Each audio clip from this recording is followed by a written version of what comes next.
What's going on, guys? It's Greg here, aka NYPrepper.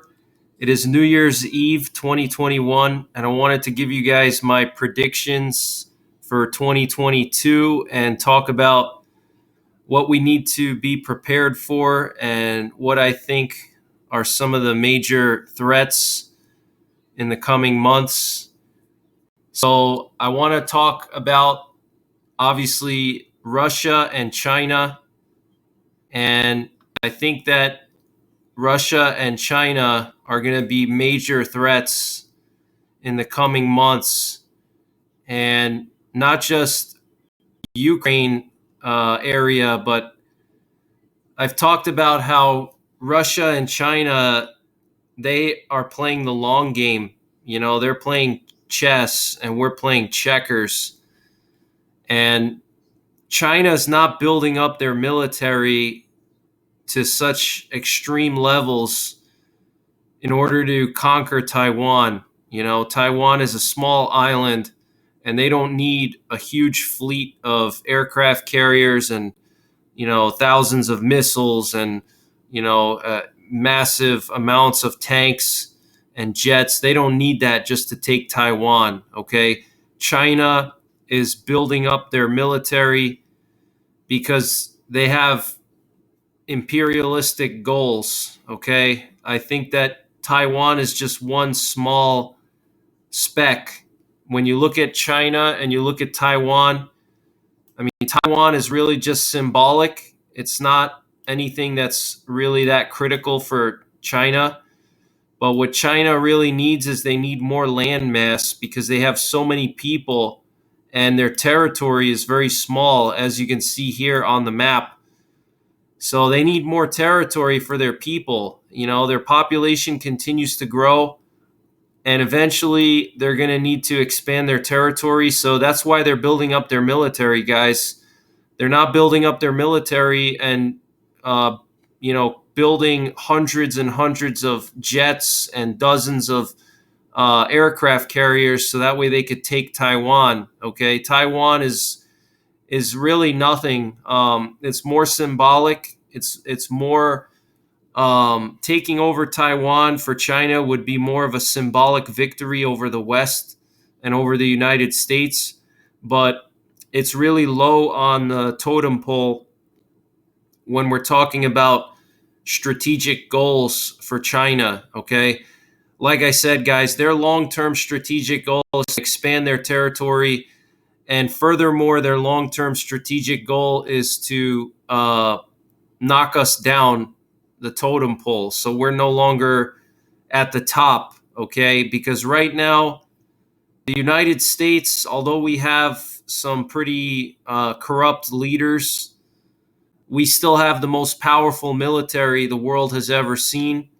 We still have a pretty decent economy. And Russia and China know that, okay? Russia and China know that in order for them to expand their territory and achieve their strategic goals, they have to first eliminate the United States or at least eliminate our standing in the world. You know, they have to put us at the bottom of the totem pole. So this way we're no longer a threat to them. And so how can they do that? Well, I've talked about this a lot in my live streams, but one of the simple ways they could do that is a surprise nuclear attack. And I think that's a possibility. I mean, I don't know if it's going to happen in 2022, but it's a possibility, guys. Okay, China and Russia, they're not building up their militaries for taking over Ukraine and Taiwan. Okay, those are very small pieces of land and they're more symbolic than anything else. Their long-term strategic goal is to neutralize the United States and eliminate our standing in the world. Okay, so that's what we need to be prepared for. We need to be prepared for the possibility of a surprise attack on the United States, either from a nuclear attack or an EMP. In my opinion, if they're going to hit us with an EMP, they're going to follow up with a nuclear strike. It doesn't make sense for them to only hit us with an EMP and not do anything else, okay? Because if they launch that EMP, they know that they've already crossed over the threshold, and they know that we're going to be targeting them. So they might as well go full bore and completely neutralize our military with a massive decapitating nuclear strike on our military and our nuclear arsenal. And some of the main targets that they would hit would be our nuclear arsenal. Okay, if they do a surprise nuclear attack, they're going to go after our nuclear arsenal, and they're going to try to wipe out our nuclear arsenal in this giant surprise nuclear attack, which would completely neutralize our nuclear deterrent. And it would allow Russia and China to proceed with all of their strategic goals, which is territorial expansion, imperialism, conquering other countries. That's their long-term goal, and in order for these countries to do what they want to do, they have to neutralize us. And the only way to do that is to take out our nuclear arsenal and to destroy our military. And the best way to do that is with a surprise nuclear attack. And I do believe that's a very high possibility. I don't know if it's going to happen next year, but that's their long-term goal, is to reduce our standing in the world and prevent us from being number one, and basically undermine us in any way possible. Okay, that's what they want to do, is they want to weaken us, undermine us. But that's the long-term goal here for Russia and China. So we need to be prepared for that, guys. We need to pay attention to what's going on with Ukraine and Taiwan. The situation in Ukraine and Eastern Europe has really flared up over the last couple of months. We saw Belarus releasing migrants towards the Polish border, and that caused a lot of tensions between Poland and Belarus. There were times where the military of both countries were standing just feet apart with fully loaded rifles, and they were cussing at each other. When you have a situation like that, all it takes is one shot and war would start. That's all it would take, is just one shot, to the other side, and then things just escalate from there. And then before you know it, World War III. So 2021 has been a pretty crazy year. We saw Russia initially in the springtime make their moves towards Ukraine and move all their equipment towards the border, and that equipment has stayed. And that was in April. Okay, they moved all that equipment in April, and then that equipment stayed there. And then now they're threatening to invade Ukraine with that equipment that they moved 6 months ago, or actually even longer, like 8 months ago. So at the time, Putin said that that was just an exercise, but obviously we can't take him for what he says. We have to see what his actions are. And obviously they were using that as a way of staging their equipment. So now the equipment is there, and they already moved the troops there.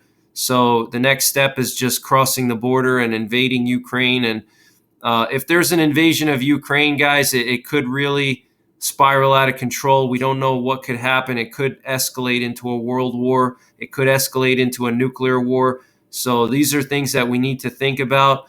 But either way, the theater of Eastern Europe is really heating up. We've seen a lot of activity in the last few months, like I said, between Poland and Belarus, and then Russia threatening to invade Ukraine. It's just really heated up a lot in the last 3 to 4 months in Eastern Europe. So we have to really be prepared, guys, because when war breaks out, it's going to be completely by surprise. And this war has been brewing for many, many years. Contrary to popular opinion, the Cold War never ended. I know a lot of people think the Cold War ended and the USSR collapsed, but that's all a myth. And that's what they told us to make us feel better, to make us think that, everything is okay. But the Cold War never ended. The USSR never truly collapsed. It was an engineered collapse. They wanted to reinvent themselves because they realized that communism was losing popularity. So they fake collapsed the USSR, and they reinvented themselves under a new name, which is Putin's United Russia Party. And Putin reinvented himself. He's basically a communist. He's just kind of communist in disguise. He's not an open communist, but he's a communist in disguise. And his party, the United Russia Party, is basically most of the people in that party are communists from the USSR. They're holdovers from the USSR days. And so it's all just a big illusion. They want you to think that, Russia is no longer a communist country, but it basically is mostly communist because it's run by communists. All the leaders of Russia are still communist or holdovers from the communist times. So you're talking about guys like Putin, who were the head of the KGB. He was the head of the KGB at one point. Boris Yeltsin appointed him the head of the KGB, and he's an old dinosaur from the USSR. And even though he's not openly communist, and there is some parts of the Russian economy that are free, it's still basically run by communists. Russia is still run by the old Soviets, from the USSR days. And so Russia and China are building up their alliance. They want to reduce America's standing in the world, so this way they could achieve their strategic objectives, which is territorial expansion. China needs to expand their territory because their population is increasing, and Russia wants to. They want to have more of a buffer. They want to have that Eastern European buffer from the West. And I do believe that their strategic goal would be to conquer places like Finland, Sweden, Poland, Romania. I do believe that eventually that would be their goal, is they want to conquer all those lands that they had during the USSR so they can have a buffer from the West. So we need to be paying attention to this part of the world. Like I said, the USSR never truly collapsed. Russia is still being controlled by the old Soviets. They're just under a different name. They assumed a disguise, and they're trying to come across as nationalists, but they're really not. And they're forming this alliance with China. And like I said, guys, surprise nuclear attack, or EMP, is likely, in my opinion. That's the only way they could really reduce us and reduce our standing in the world. Other than Russia and China, we need to also think about other threats. We have the Middle East. We have Iran. Iran is quickly building up their nuclear arsenal. They're probably going to have some nuclear warhead. They may already have nuclear warheads. They already have been testing their ICBMs. They already have ICBMs that can reach thousands of miles. They probably are in the final stages of developing a warhead. So the Middle East is also on the verge of, erupting into warfare. And of course, that's biblical, guys. War in the Middle East is biblical. So read your Bible and study your Bible, and you'll understand that everything that's happening right now, it's all there. It's all been it's been prophesied hundreds of years ago. And we did see Israel launch a lot of attacks on Syria this year. And that's biblical as well, guys. The Bible says that Syria would be destroyed. Damascus in particular would be destroyed. And many people think that it's at the hands of Israel. And that's going to kick off the tribulation, the end times, is these attacks on Syria. And then you're going to have the Gog and Magog alliance attack Israel. So the Middle East is heating up. Eastern Europe, China. We have to be on alert for possible EMPs, cyber attacks. War in the Middle East. Iran could launch missiles at Saudi Arabia too, and hit our our oil supply is all there. And in Saudi Arabia, we saw them do that a couple of years ago. They took down like 50% of the refineries. They could shut down all the shipping lanes here in the Persian Gulf. They could shut down all these critical areas. So situation in the world is very tense right now. We have some issues between India and China, so that could always erupt into something. India and Pakistan as well. We obviously have Afghanistan. We lost control of Afghanistan, which is a very strategic country, and we lost control of that. And now the Taliban is in control, and who knows what they're going to do now that they have control of Afghanistan. Afghanistan is right next to Iraq. Right next to Iran. Okay, Iran could easily ship weapons over into Afghanistan and arm the Taliban and arm the terrorists in Afghanistan and give them cruise missiles, even nuclear weapons. They can give them illicit nuclear weapons and then use them as a proxy to attack Western countries or even Israel. We need to start thinking about nuclear terrorism, biological terrorism, chemical terrorism. They can easily supply the Taliban and all the terrorists there with these weapons. And I believe that that's what they're going to do. They're going to use Afghanistan as a proxy to attack the West and attack Christian countries and attack Israel. I think that's what they're going to do initially, at least, and then eventually they're gonna directly attack Israel at some point in the future. We also have North Korea building up their arsenal. Okay, they tested some hypersonic weapons this year. They also tested this new nuclear train, where they have this train that has nukes on board, and they can move this train anywhere around North Korea, and they can launch nukes from it. Okay, they tested new cruise missiles, nuclear-powered cruise missiles, like a very long-range cruise missile. They tested a hypersonic weapon, and then they also have this nuclear train. So North Korea is building up their arsenal. Guys, the world is really things are spiraling out of control across the world. So now is really a critical time to get prepared. In addition to all these geopolitical threats, we also have the mandates going around. The pandemic is ongoing, and who knows what's going to happen with that. We have a new variant to deal with now, so that's not going away anytime soon. So we got a lot of things to deal with. We got our own internal problems aside just from a pandemic. We got other internal problems, political problems. So there's a lot going on, guys. Now's a great time to really make sure you're prepared, because there's so much going on. Eastern Europe, China, Asia, the Middle East, North Korea. Like I said, guys, the USSR never collapsed. The Cold War never ended. They just wanted us to think that, because they want us to feel like everything is safe and everything is fine and we don't need to worry.